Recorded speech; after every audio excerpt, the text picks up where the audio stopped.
Hello, hello, and welcome to another Facebook Live here on blackdoctor.org. I, of course, am Ellis Dean, the Director of Programming at blackdoctor.org, and I am excited to bring this program to you this evening. Why is that? Oh, I'll answer that question. The reason why is because we always talk about being an advocate. That's the buzzword when we're talking about health and wellness issues. You got to be an advocate. You got to be an advocate. Well, tonight we're going to be talking to a group of the original advocates, and that is nurses.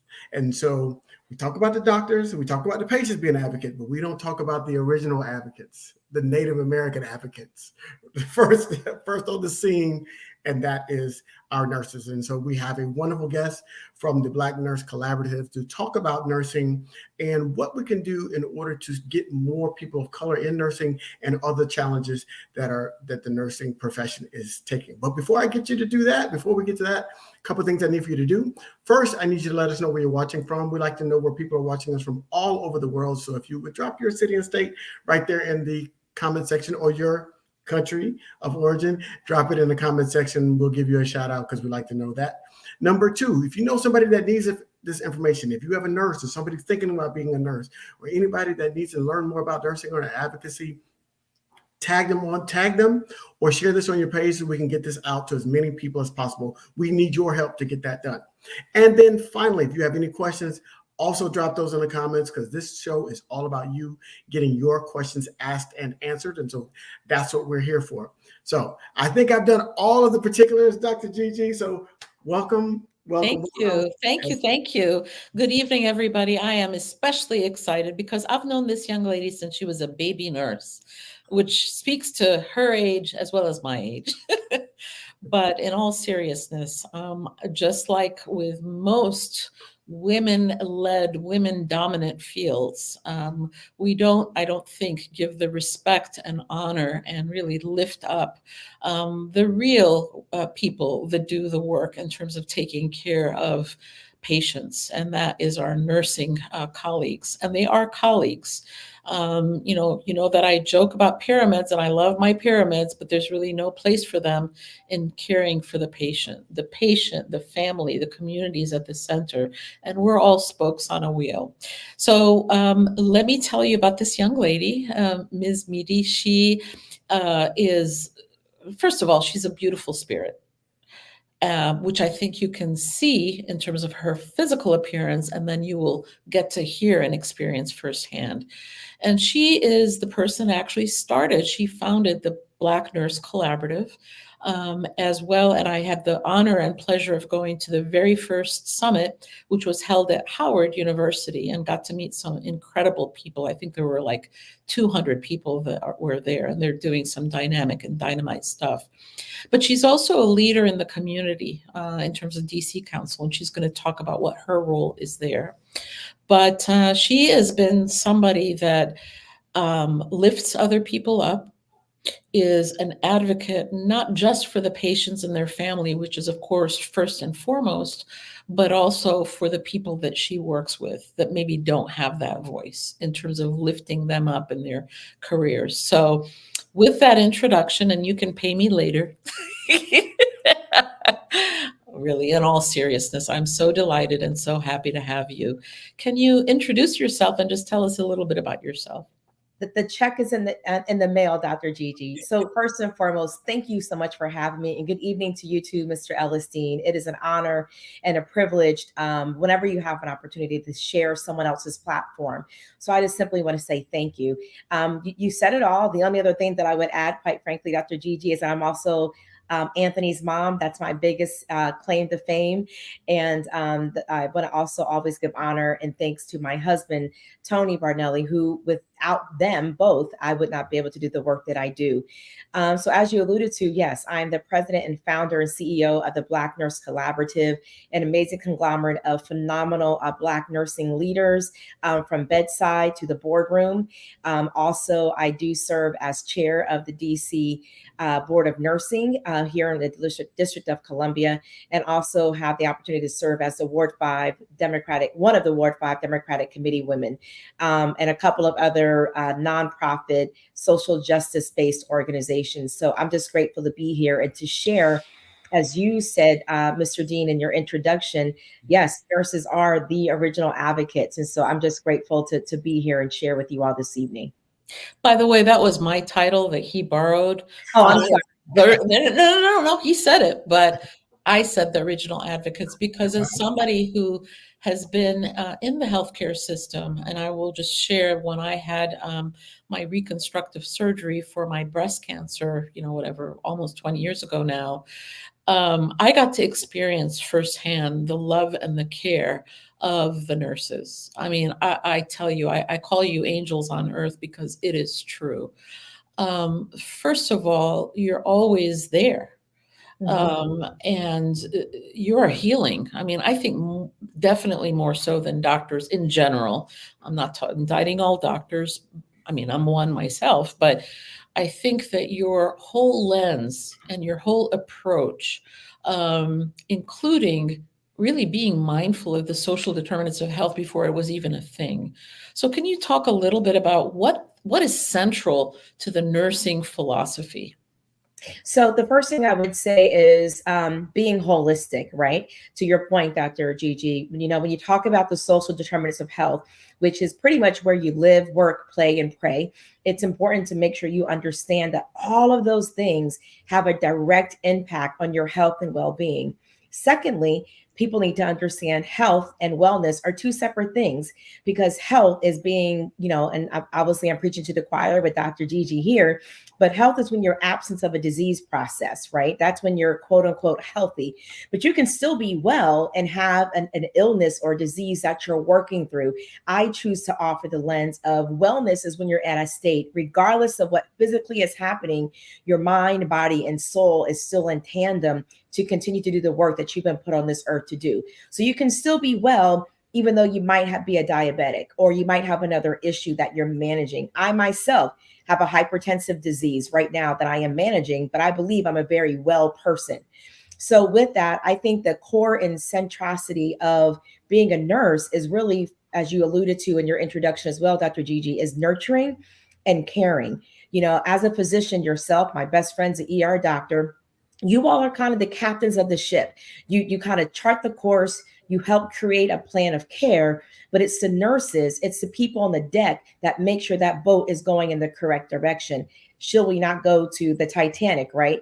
And so it's important to know that he's charting the course, but it's important to make sure that the persons that were looking out, the persons that went and provided the warning to the physicians, the person that let the physician know that something is not quite right. I don't know what it is, but he or she is not as alert as they were yesterday. So I think it's so important for people to understand, for me, is being holistic approach to care, and also make sure you're nurturing. Why is it so important that nurses are leaders and are present? I mean, okay, you're at the bedside, but why does it matter if you're in the boardroom? Why does it matter if you're in the health hospital administration? Why is that important? I think it's important because, first of all, you led a very unique voice, right? So the nursing, typically, I want to make sure that I'm clarifying this for the audience tonight. There's various types of nurses. So for the purpose of this conversation, I will speak to the nurses that kind of work in an acute care setting. So if you are at the bedside, if you are seeing what's happening with a plan of care that's been created for a particular group of individuals, cardiac or medicine or neurology or orthopedic, the nurse needs to be at the bedside to make sure that what that implementation process is, that we have a voice. And it's important to make sure that whether you're in a school system, we all know that our children, school just came back open a couple months ago in August and September. We have school nurses who need to have a seat at the table when they're talking about getting our children vaccinated. If you don't have our voices, we are the ones that are actually implementing that process. Whether you're in public health and you're managing, we all just went through this major pandemic. We're now in an endemic phase of COVID. Nurses were at the front of that work. And I worked closely with you, Dr. Gigi, on several opportunities. And when they were saying that we were heroes, I offered, well, we've been doing this work. Exactly. This isn't nothing new. We don't have to put the S on our chest or put the cape on our shoulders. Nurses have been at the forefront from many, many, many communicable diseases in the public health, nurses and our physician colleagues. But I would just offer that is why it's important for nurses to be seen. We are leaders, may I offer, Dr. Gigi. We already are leaders, but we're not always recognized as leaders, and our voices aren't always valued or sought after to make sure we are at the table when those decisions are being made. So you mentioned your high blood pressure, your hypertension, and that actually was as a direct result of you being on the front lines and contracting COVID. Can you talk a little bit more about that? Sure. Obviously, you know the intimacy of the story, but the short version for Mr. Dean and those that are watching is I'm a very healthy person. I run, just to give context, you can't necessarily see my full body here, but not the body size I want to add means anything, because you can still have hypertension and you can still have high cholesterol, even if you're size 2 or 22, just for the record. But I would offer I am a person who is very physically active. I run multiple times throughout the week. I'm actively, unfortunately, I can't do it, but actively preparing to run the Chicago Marathon, which is coming up this weekend. I've ran 4 marathons in the past, so you get the picture. So what happened is after COVID, I just felt very heavy. I felt as though there was like someone touching your shoulder, Mr. Dean, but they're not squeezing your shoulder, but you just know there's something there. Mhm. And because of my being very in tune with my body, something is not right. So unfortunately, I get what you call the original COVID, right, Dr. Gigi, the first version, way before Omicron. So it didn't really take me out, but I was out for meaty. Luckily, I was not hospitalized. But I did have a 14-day of quarantine, which was quite frankly more traumatic than the COVID, because being secluded by yourself when you're such an extrovert, as Dr. Gigi knows, like myself, was very, very difficult. That was one of the most difficult periods of my life. And I mean that sincerely. So move forward. And after my quarantine and I'm back at work, I'm like, something is not right. So I asked one of my fellow nursing colleagues to take my pressure. And Dr. Gigi, it was 190 over 80 something. And I'm like, this can't be right. Like, oh, I just ran up the steps. Let me get another cuff. Then I checked the other arm. Okay, it was the same. And then I'm like, do it again. So we did it 3 times in a row and it was still high. And I said, okay, maybe I'm just stressed. So I waited a couple hours. I even sat back in the chair, Dr. Gigi. I put my feet up on the desk. I used my right arm instead of my left arm, all the things that we know because I am a cardiac ICU nurse. And so the pressure only went down to like 180, and my diastolic, the bottom number, was still extremely high. So I called a dear friend, Dr. Reggie Robinson, who Dr. Gigi knows, who's a cardiologist. And I said, Dr. Robinson, I'm not a hypochondriac. I'm not making this up. Like, something is not right. So I go to see him, and manually and electronic blood pressures were confirmed. So he immediately said, well, you can't walk around like this. He definitely, just for the record too, he is a very holistic physician. He believes in total life. He calls it TLC. Shout out to Dr. Reggie Robinson, total lifestyle change. But he did say, you don't have time to do that because you're too high. And now you're at a risk for a stroke or a MI, which is a myocardial infarction, also known as a heart attack, because your blood pressure is too high and you have an actively stressful job. And we're still in the middle of COVID. And I'm back at the hospital managing what everybody else was managing at that time. So I had to go on medication. And so subsequently, I've been able to decrease that dose of medication. I'm back exercising, working on some things myself. But that was a huge moment for me, Dr. Gigi, because people don't realize, yes, even healthcare providers have to make sure we take care of ourselves. So that's been my journey for now the last 2 years. I've never had high blood pressure. I've never had any other major medical issue. And here I am, a very otherwise healthy, physically fit person that's dealing with the post-COVID syndrome of hypertension. Well, and I'm glad that you're fine. A couple of points. It was the COVID that actually caused the hypertension. We Yes. now know that it affects the blood vessels, but also it's because you were at the front lines that got sick in the first place. So just to talk a little bit about nurses' health, because this is something that I learned recently, which was pretty shocking to me. You know that in Europe, they have this field of medicine called circadian medicine, where they look at the body's normal rhythm When do you sleep? What shift work you might do, night shift versus day shift, when you even get your medications. And guess what they found out? They found out that for people who work the late shifts, such as nurses and other people that tend to be predominantly of color, there was a 36% increase in breast cancer and a 35% increase in prostate cancer. So, Wow. guess what? In Europe, you can only work for 5 years maximum in night shifts. Wow. So the health of the nurse herself or himself is so important. But I feel like I'm monopolizing conversation. Mr. Ellis, I'm going to toss it to you so that you can take over, because I could talk with Ms. Meady like for not just 1 hour, but several. Forever. You would have to cut us off, Mr. Dean. Well, I was enjoying it being just part of the conversation, just watching it go and unfold. And thank you for sharing that story. Because I was immediately thinking in terms of, especially in the beginning of COVID, reading research that said that it was a vascular illness. And I know a lot of people in terms of were having respiratory issues, but it was a vascular illness, and that's what was impacting other organs as well. And so, Correct. I had no respiratory issues at all, other than I couldn't smell, Mr. Dean, but I had no cough, no congestion, nothing. So I want people to, as we're getting through, and then we've got a new variant out there now, and they've got the updated vaccine. I want people to really pay attention to that, and that's what's really having the long COVID, because that's really when it gets into your systems, causes inflammation and other things. That's when we can have some more serious long-term problems, not just the temporary issues of feeling sick and getting through COVID. So always got to be careful, mindful about that. The other thing I was thinking about when you were sharing about being in leadership with nursing, and because you're there, because you're touching the patient, because you're touching the student, if you're a school nurse, because you're there, you have a unique position. Your position is, if you're not at the table, you're going to bear the brunt of mistakes being made by leadership. Mm-hmm. Because if they don't make good decisions, informed decisions, then people get sick and people can literally die.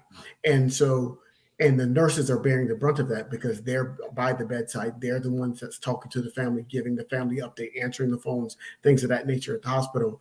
Most of the time, not the doctors. And so you all are acutely aware of what's going to work and what's not going to work, right? In terms of decisions. And so you should be in that room. So when a decision is being made, you can say, hey, you know what? That's not going to work. This is what we have found in our practice that has worked. So talk to, my concern really is people, because of the pandemic, there has seemed to be a downsizing of the number of people entering the profession, particularly nurses of color. How can we get those numbers back up? Because we all know that people of color, patients of color, do better when their practitioners, the people that are caring for them, tend to look like them, particularly patients of color. So how do we get more nurses of color back in the profession? Easy. Well, it's not easy, but my response is easy, one that is seemingly easy, and that's intentionality. We have to be intentional with creating sustainable pipelines where we don't just talk the talk. It's not okay just to say, oh, here's a scholarship, one or two.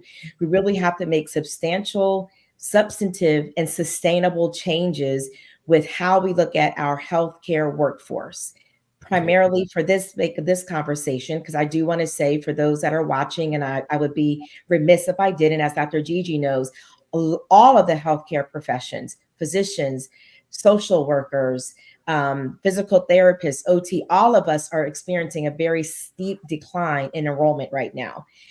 For the sake of this conversation, because I am a nurse and I am an advocate for nursing, is that for nurses, nursing school has already been touted as one of the top 5 difficult degrees to receive, a bachelor's degree, right?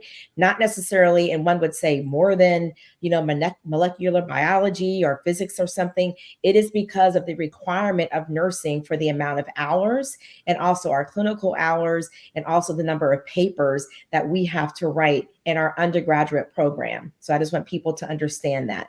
So with that, nursing is also very expensive. So I am speaking to you all here from, Washington, D.C. You have Howard University, my school that I'm very proud to be a graduate of, Georgetown, Catholic, Trinity. You have so many other nursing programs here in the city. None of these schools are less than $30,000 a year. Some of them are upwards to 60,000. So ask yourself, if you're going into a profession that does not automatically guarantee you $100,000 and you're living in a major city such as Washington, D.C., imagine my family member, my cousin right now, who's in southern Georgia, who has a student loan that expensive, but we have a huge graying of our society, right? So people are also forgetting that nursing is graying in the context of the age of nursing. We already have a decline, and we had a decline in nursing, Mr. Dean, even before the pandemic, right? Mhm. There's been a nursing shortage since Florence Nightingale. So let's just be real. The other thing is, because of the pandemic, there's a higher influx of nurses that had already left, pardon me, and or said within the next 2 to 3 years they were planning to leave any type of acute care setting, not just hospital, but clinic-based, nursing home-based, etc. They were going to do other things. So I believe there has to be intentionality about reaching these high school students, sophomores, juniors, because if you wait till their senior year, that's too late. And I know Dr. Gigi has done lots of work with her institute as well regarding this work. We have to definitely earmark these individuals and start out from very early programs, such as a CNA, a certified nursing assistant role, where they can then potentially go and become a tech or something at a hospital or a medical setting. And we need to rethink and relive, what does the LPN nurse look like? Because that is still an entry into the nursing profession that does not cause as much, not as financially stringent as it is for a BSN program. Mm-hmm. Thirdly, we need to then make sure that we are doing it. Some of the US government is doing it now, but you have to make sure that as we are doing all this loan forgiveness, we have to figure out, what does that look like for our healthcare professionals? What does that look like? Because if everyone else is getting it, but you don't have enough nurses, I say even teachers, right? I think this pandemic particularly highlighted the lack of support fiscally that our teachers have as well, that I think it's important to make sure what does the society, where society lends its money is where they, I believe, show that they have their vested interest in. And so it's important to make sure, I'm not saying we go for free. I'm not saying that. I'm just simply stating is that when you look at the health of our country, we have to do something. And it starts with policy change. It starts with creating these pipelines, again, that's substantial, that's sustainable, and it's substantive, because you can't just do one or two offs. Mm-hmm. It's great, but that's not going to help us in the long term. Mm-hmm. And at any given place in time right now, and Dr. Gigi was present, you talked, Mr. Dean, about Black nurses in particular. Well, people need to first understand there's 4 million nurses in the US. Only 6.7 of those nurses are African American. And so the way Dr. Katie Boston Leary, who's one of the program directors for the American Nursing Association, her words, quote unquote, the math ain't mathing. And yes, I said the word ain't. The math ain't mathing. So she gave a very daunting statistic that Dr. Gigi heard as well. If you have a room of 550 Black individuals, more than likely there's only one nurse per every 500 Black persons. So when you look at that math of 4 million, we only have 6.7%. So there's only a couple 100,000 Black nurses, but there's millions of Black individuals. So the fraction that she shared, correct me if I'm wrong, Dr. Gigi, it was about 1 to 2 nurses for every 500 Black individuals.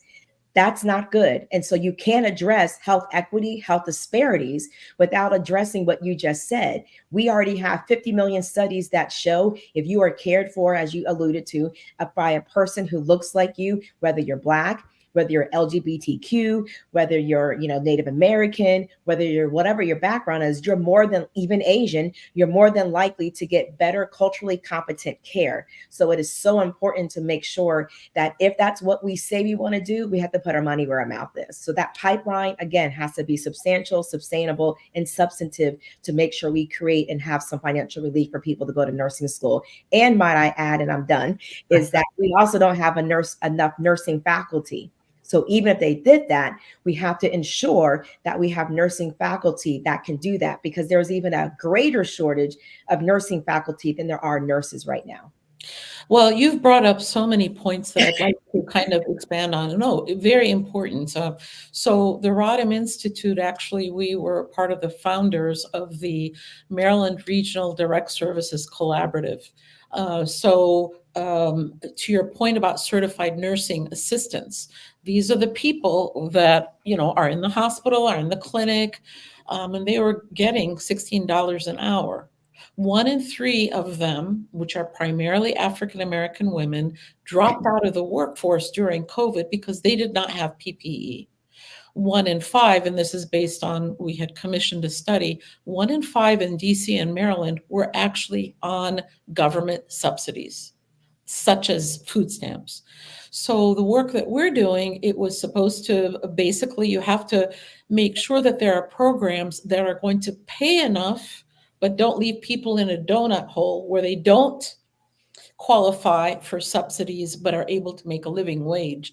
So our program right now is working with about 10 employers, because this is a crisis, whether it's in hospitals or in clinics, not having enough people. And the employers will be actually paying 2 years of an apprenticeship program. And if people do well, they will stay, and $24 an hour. But to your point, there is something else that gets discussed. We're always talking about the social determinants of health. We're never talking about the social determinants of education or employment, which is really so key in what we're putting in our program.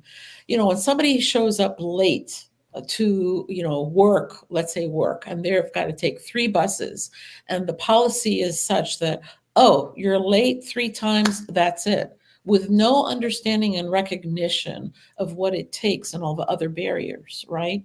Not to mention, we've talked about your own health, and what is health equity but the health of all of us.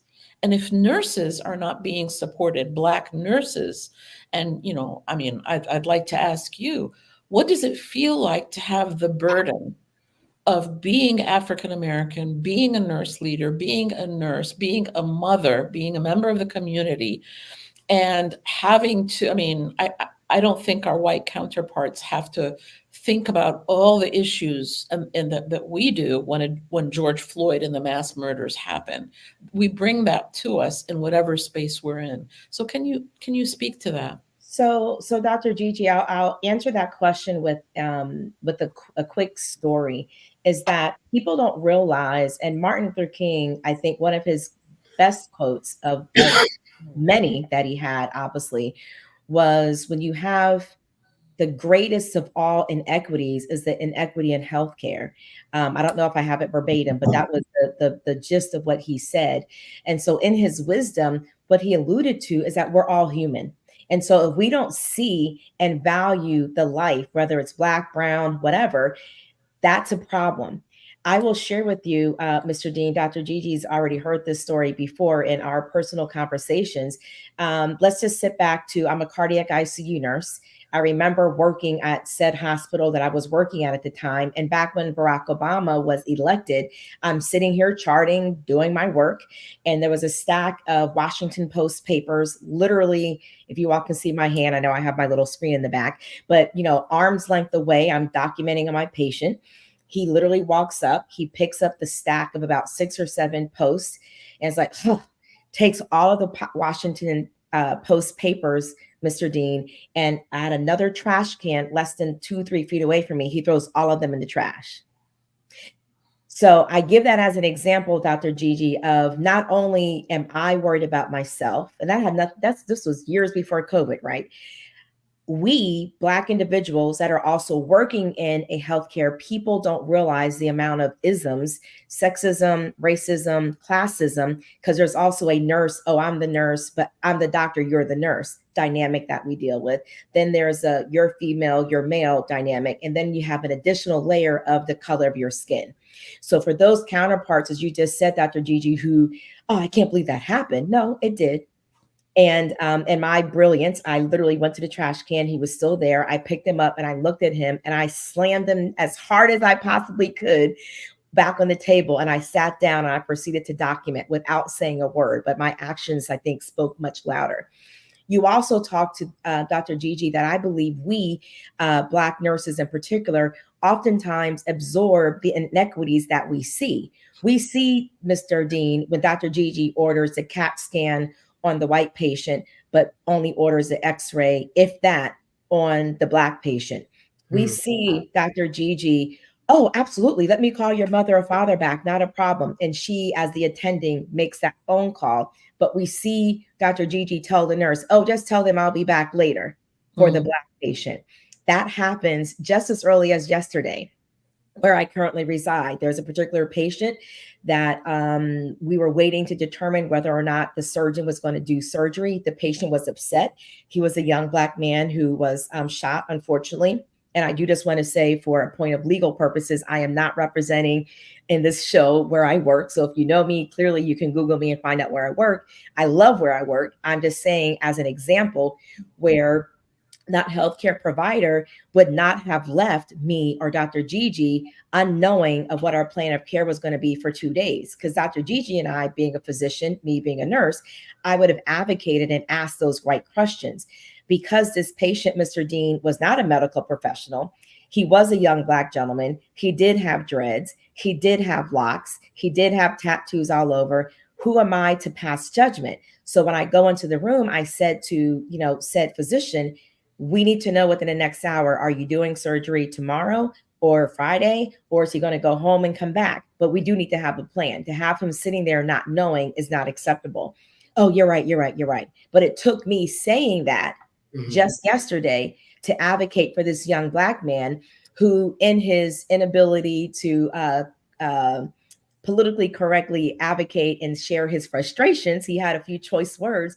I had to say to him, you are right. I completely understand. Let me go and intervene for you. And then so what happens, and I know Dr. Gigi knows exactly what I'm talking about, he is perceived as aggressive. Exactly. He is perceived as, disrespectful, but it's not perceived as you not doing your job or you being disrespectful to your patient by having him not eat for 2 days without a plan of knowing whether or not he was going to go to the operating room. So I called, flagged on a play, and made it happen. So when I see that every day, that is emotional trauma and baggage that I wear and I bear, because I then have to be careful to not be seen as the angry Black woman, Exactly. as the Black nursing leader, as whatever potential words, because they are not providing or able to see that I'm not pulling a race card. I'm just simply stating that you would not have done that. And I've seen you not do that for people of a different hue. So if you take a moment and think about that, I already had blood pressure. My blood pressure went up yesterday because I'm furious. Like, why would you do this? And he actually, Dr. Gigi, was such a sweetheart. Oh, Nurse Meady, thank you. You're beautiful. I mean, he was like so. Of course. Oh, you got muted. Yeah,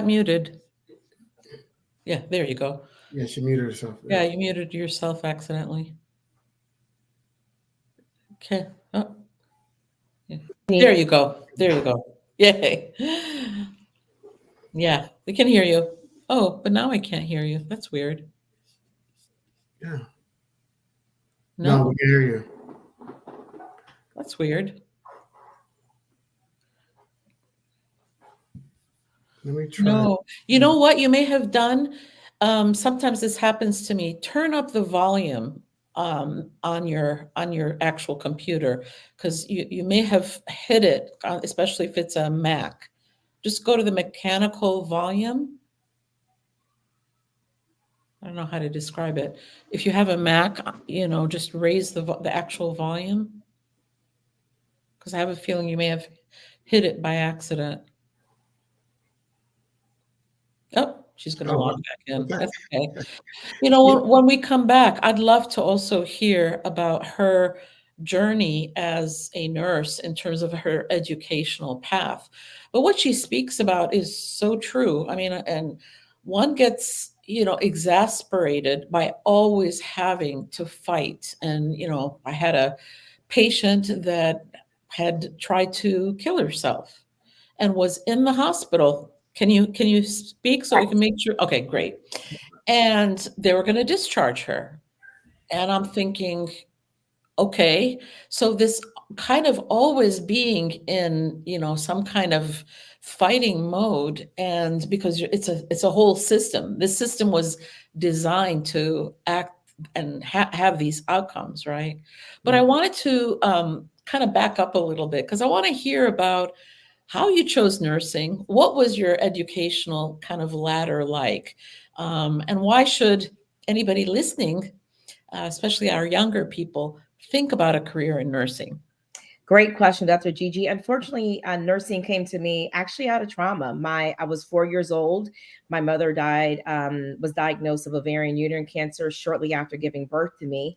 She died on Mother's Day when I was 4, and I knew that I wanted to be like the nurse that cared for her. She had ovarian uterine cancer, and my father, obviously, my mother was only 36. My father was managing 2 young children. I was 4, my brother was 8. So you can imagine what that was like, having a 3-year-old and a 6-year-old going through your wife's, et cetera. They just bought a new house, and you can only imagine.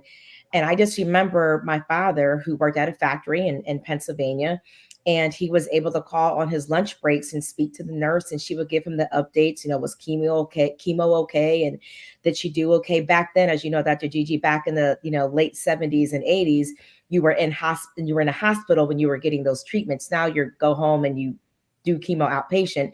And so my mother passed, unfortunately, and that nurse, for the good or bad, we probably would advise against that this day and age, but she took a liking to my father and us and her husband. And I mean liking, not romantically. I'm saying she really felt compassion for my father and seeing what he had dealt with for the past 2 years. And she and her husband invited us to their kid's birthday party. I mean, she was an integral part of our family for several years after my mother passed. And I just knew I wanted to be like her. I think it was Sarah, who was so helpful to my father. So fast forward, as I said, I'm in high school. I started candy striping. We don't have that anymore. When I was a junior in high school, I worked there so much they should have paid me. And the nurses knew I was so great. In this day and age, they probably would have been fired, because I used to empty Foley bags and I used to feed the patients, and volunteers aren't supposed to do that because of liability this day and age.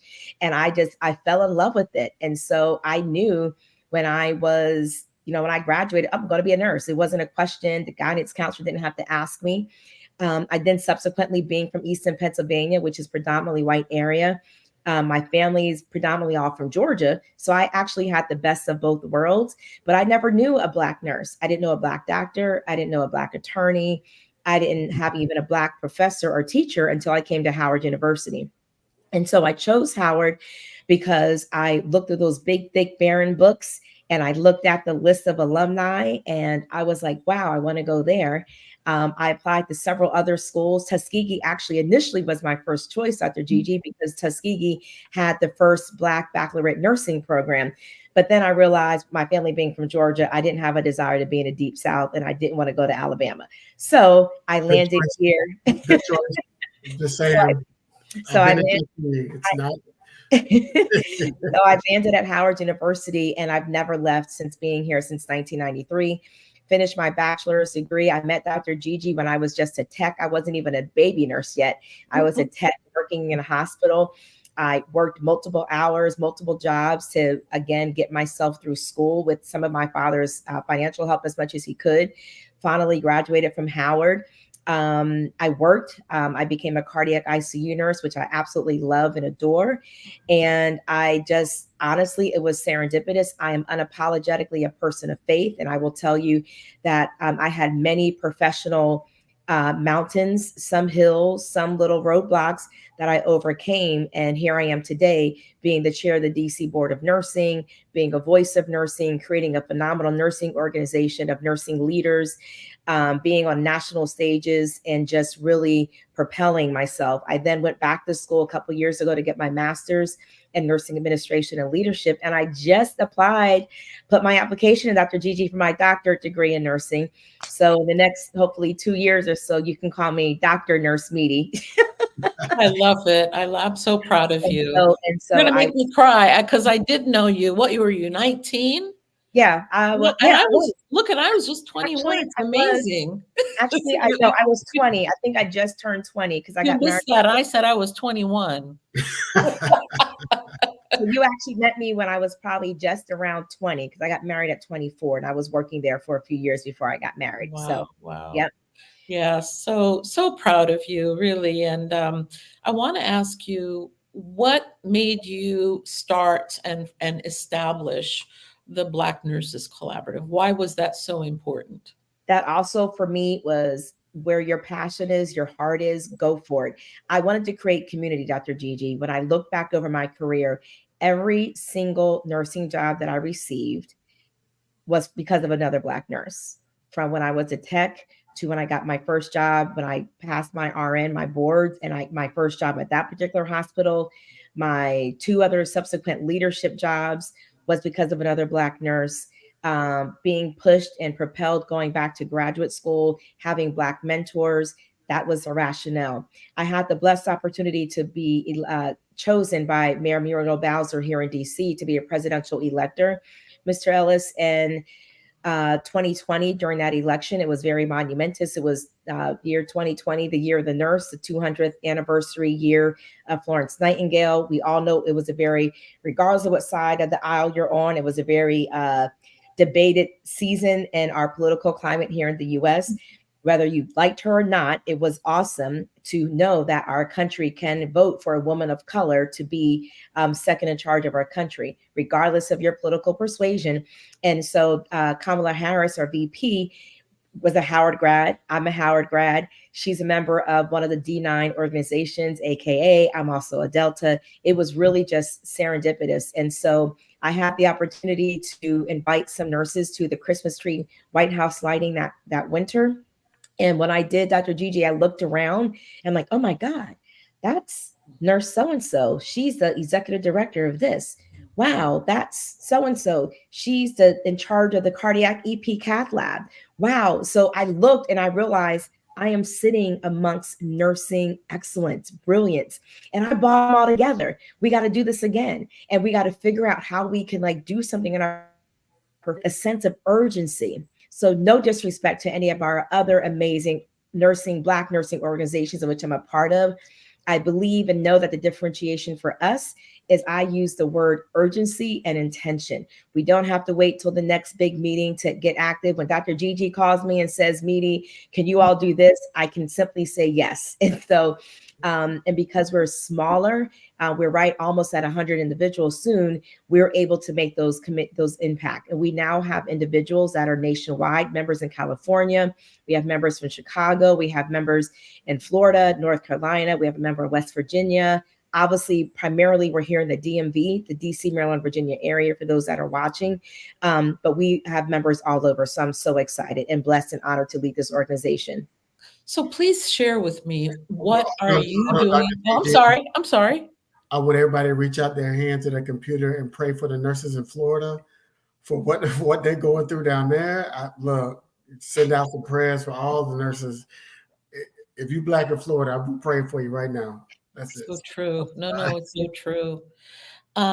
Please talk about what you're doing in the community, because I know that you're doing some really important work and grassroots work because of some of the relationships and frankly the reputation of nurses being so much more accessible. What are some of the models that you're creating?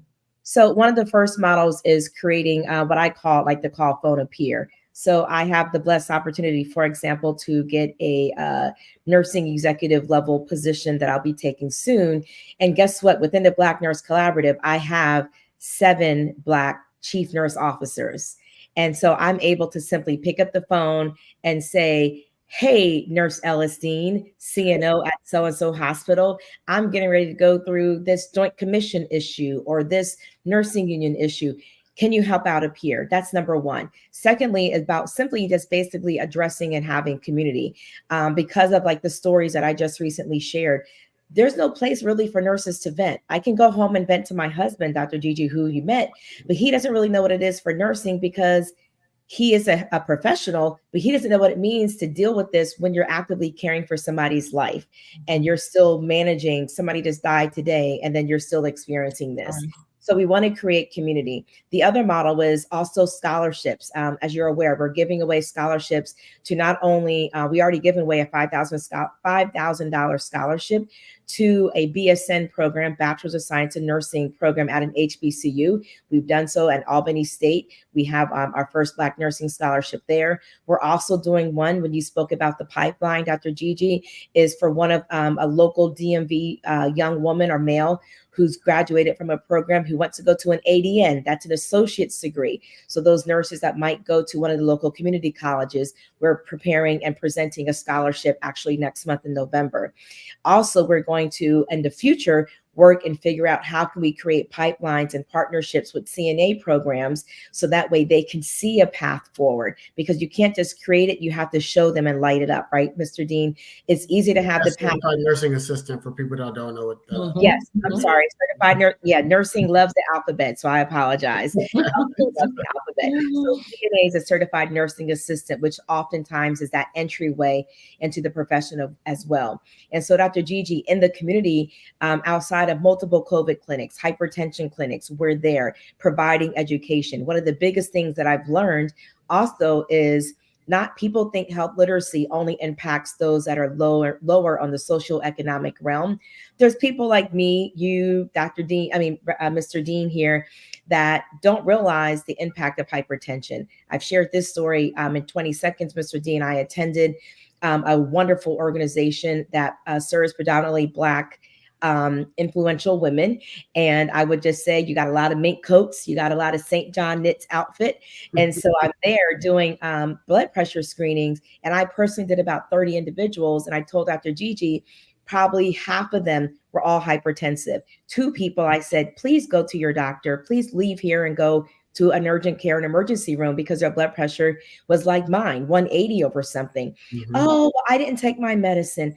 Well, I'm going to call my doctor next week. Well, I didn't fill my prescription. And I'm like, ma'am, do you understand? And by virtue of you being here, I know you have health insurance because it costs a lot of money to be here, or I would assume, let me put it that way. And you would be surprised. It's not just, the person you see in the street. There's people in our local current sphere of influence that are not health literate and that do not go back and follow up to make sure they're getting annual exams. I had a friend, Dr. Gigi, who has breast cancer. Do you know that she has not been back to the doctor in like 2 years? Well, the reasons are complex because of the way people get treated. And the trauma, that they don't want to, you go in and you're complaining about, I've got, something in my wrist is hurting. And then you get lectured about how fat you are. You know what I mean? Mm-hmm. So I can understand all the more reason why it's so important to have a diverse healthcare workforce. Yes. Absolutely. That's a whole point. That's a whole nother show. Yeah, that is a whole other show. Cardiovascular disease is the silent killer. We did a show called it just like that. It's the silent killer, and so I think it's either the number 1 or number 2 killer of men and women of color, and so we have to be very, very cognizant of it. And the reason why it's called a silent killer is because you don't feel any symptoms. She went to that.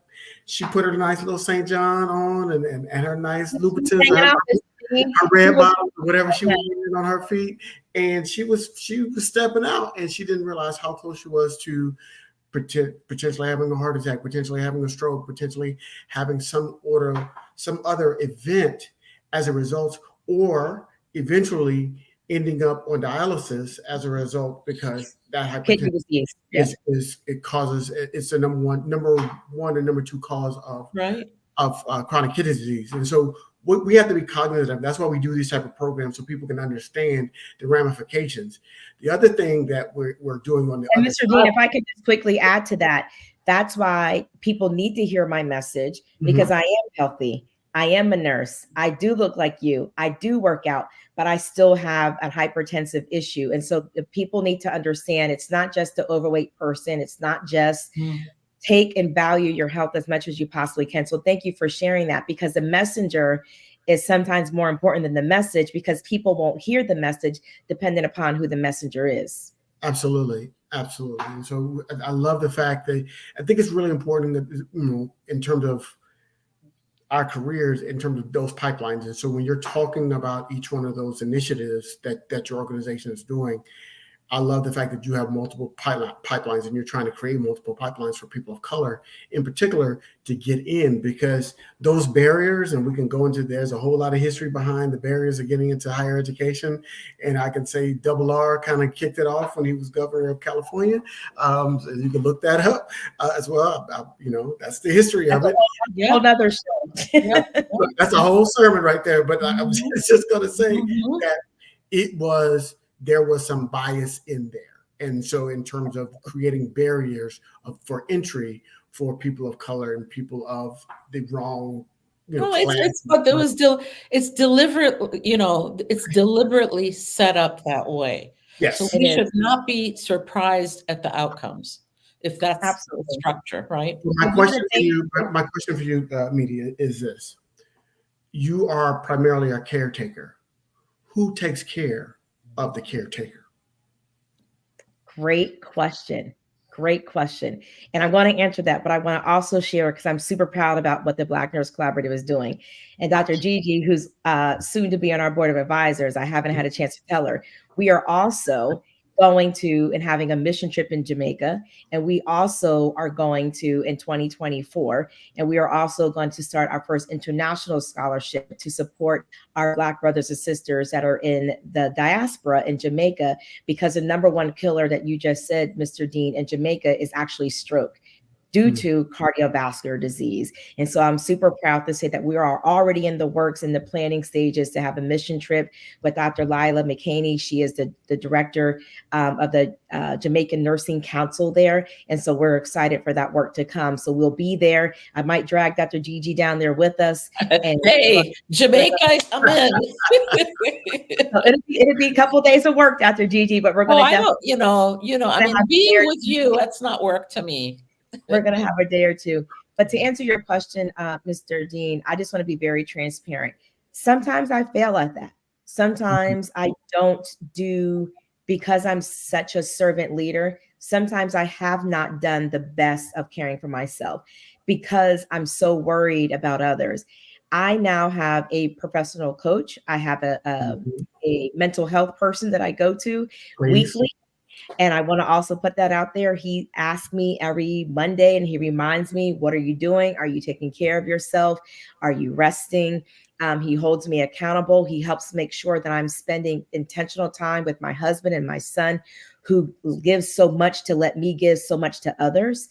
And so I'm proud to say that I am working and I am making much progress. I go back now to my running that I did a couple times. My father-in-law, unfortunately, recently passed away back in the spring. So I was a double caretaker in the hospital and then caretaker when I came home. And so, but I count it a blessing, Mr. Dean. I do say that I would offer that I do listen to my body. I do make sure there's days when if I wake up and I'm like, I need an extra hour's sleep, I'll just text and say, I'm not coming in until 9 or 10 or whatever time it is. And so I'm pleased to say that and offer anyone out there, you need to go see Dr. Gigi at least once a year because she's a primary care physician, but you also need to make sure at least once or twice a year, you're going to find a mental health provider to give a checkup. I think it's just as important as women go to our OBGYN. You know, you go to your primary care doctor, you go to your dentist every 6 months. I believe that you should also add into your repertoire of going to have a mental health provider that you check in with at least twice a year, because you don't realize the level of stress that you're under. And who am I to tell Dr. Gigi, the more stressed you are, the higher your cortisol levels are, which is a stress hormone, which then impacts your hypertension, which then, I mean, you get the point. So and you know that I've had cancer twice. Yep. Right. So that's had to make me step back. And one of them, which was during COVID, was kidney. And I really took that as a sign from above that I'm out of balance. Because the kidney is about, regulating and, all that. And I'm out of balance. I was out of balance. So It is healing the healers, right? And it is, that old saying about put your oxygen mask on first. It is Absolutely. it's so important.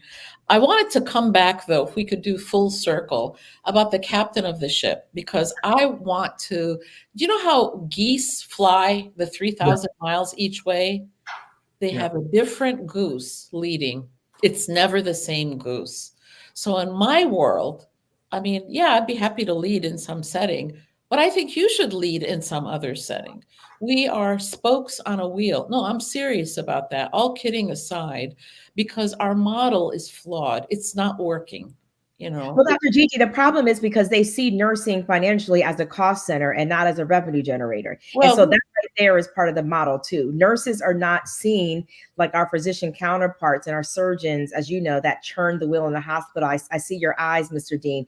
We're not calculated into healthcare budgets the same as a Dr. Gigi and others are. oh, it's not Dr. You Gigi, are. it's the surgeons.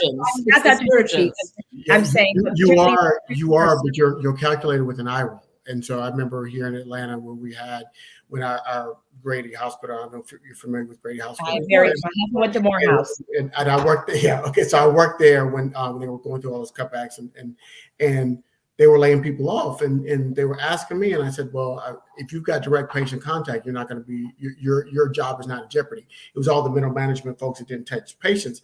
And so they do recognize the need for nurses and people that have direct patient care. However, because you're not technically a revenue generating arm, you're more of a cost. And so, yes, they need you, but it's an eye roll because it's like you in their mind, you're costing money and you're not helping the bottom line. Well, that's capitalism for you, and yeah. we are we're the number one country in the world in terms of cost spending, and yet we're number 37 in the world in terms of outcome.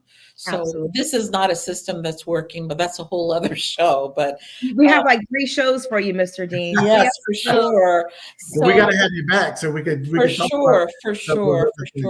So in the last 2 minutes, I'm just going to kind of give the floor to you. Are there things that we haven't asked you, or there are messages that you want to just double down on? I just wanted to simply say the last question that Mr. Dean asked, value your health.